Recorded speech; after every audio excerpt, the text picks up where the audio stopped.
So today, as you've probably guessed from the title, I am going to be talking about my top 5 favorite books in the year of 2016. Now, there have been a lot of really great books this year, so I'm thinking about maybe even doing a video where I mention where I do talk about some honorable mentions, because there are just so many great books that I wanted to talk about, but I wanted to narrow it down to my top 5 ride or die best books of 2017. These are my ultimate favorites of the year. They didn't necessarily come out in 2016. They're just the books that I read this year. So yeah, they are in no particular order. I'll first probably talk about the only nonfiction book in this top 5, which just goes to show that I need to read some more nonfiction. But the book is Quiet by Susan Cain.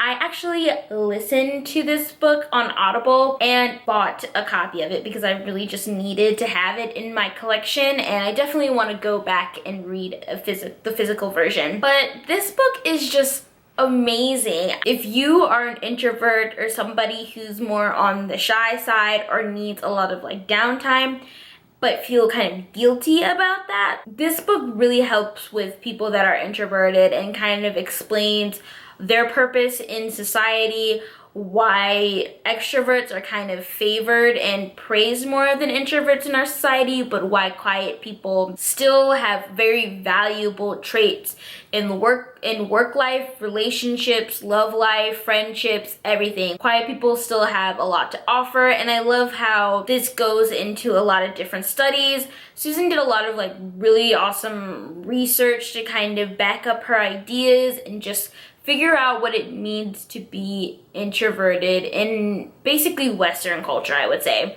But she also talks about how introverts are is a more valuable trait in other cultures, specifically in Eastern cultures. This is just an amazing book. It helped me deal with a lot of the concerns I was having about being an introvert, especially going into the workplace.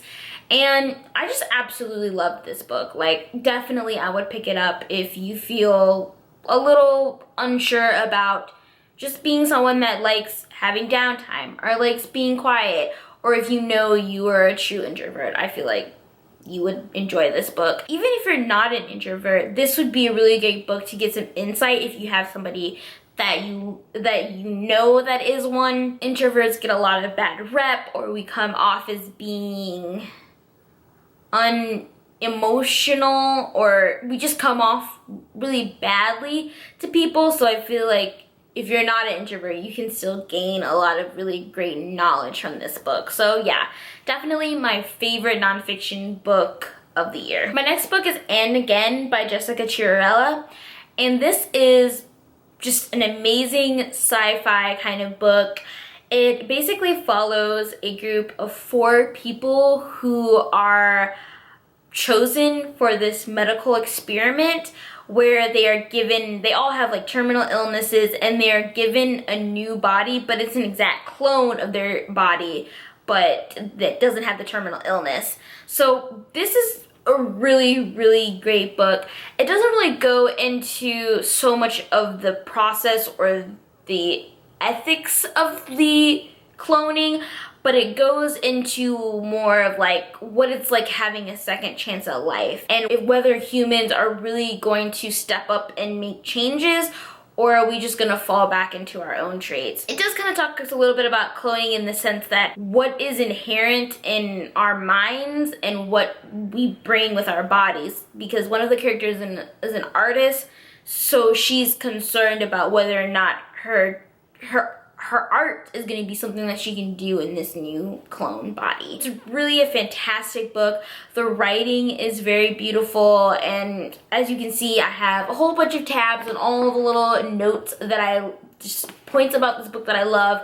It's really fantastic, and I have a review on it too, so I will put a link up above and down below about that if you want to check it out. The next book I have to talk about is The Rook by Daniel O'Malley. And if you've been watching my channel for a while now, you know how much I have raved about this book. It is just the perfect book for fantasy lovers and bookish nerds, I feel like. I don't know, it's just really good mix of like investigation, mystery, but also with a really strong female character. If you haven't heard about it, it's basically follows a character who doesn't remember anything. She completely forgets who she is, but she has letters that she's written to herself, explaining her life and explaining her job in this like kind of secret, I guess it's like kind of like a secret society of people that help. It's kind of almost like Men in Black or like movies like that, where they operate to kind of get rid of all the magical things and keep normal people from knowing about them. But this is a really great book. It has really good humor, and it kind of makes fun of itself, or fun of the genres that this book kind of writes about. The characters are amazing. The mystery is something that kept me guessing, and I was not predicting the ending at all in this book. And the next book I have is The Fifth Season by N.K. Jemisin. I listened to this book in November, and I love it. Like, it's so good. I just get so many like feels about this book. It's a book that kind of follows these people that have magical powers, but they can control the earth, and the world that they live in is kind of always has like different fault lines and movement, and so these people control the earth. But they're looked down upon by normal people, so they're kind of treated very poorly, and it kind of goes through like different perspectives of these people. They're called origins that can control Earth, and it's hard to explain because it's such a multifaceted book, but it's so amazing. The way that she writes it, and when you get to the end, you're not expecting it. Just the way this book was written was really well. I read the second book, though it kind of takes on a different angle than the first one, and I don't like it as much as I love the first one, but still, it's just a fabulous series altogether. The first two are the only ones that are out, but the third one I think is coming out in 2017. But really just a fantastic book. I would highly recommend it if you're looking for a new high fantasy book to read, or if you're looking for just a diverse author. This is African-American sci-fi author that just does fabulous work with world building. So yeah, I would definitely check out any of N.K. Jemisin's work. And the last book that I have is Every Heart a Doorway by Seanan McGuire. And this is a novella. It's pretty short, but it packs a huge punch. This book is just fabulous. Like, there's nothing I would change about this book.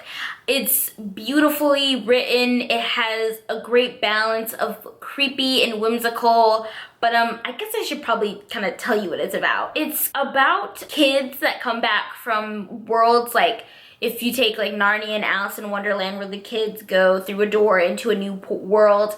It's when these kids come back from those worlds and how they cope with being back in a place where they don't feel like they fit in or feel welcomed.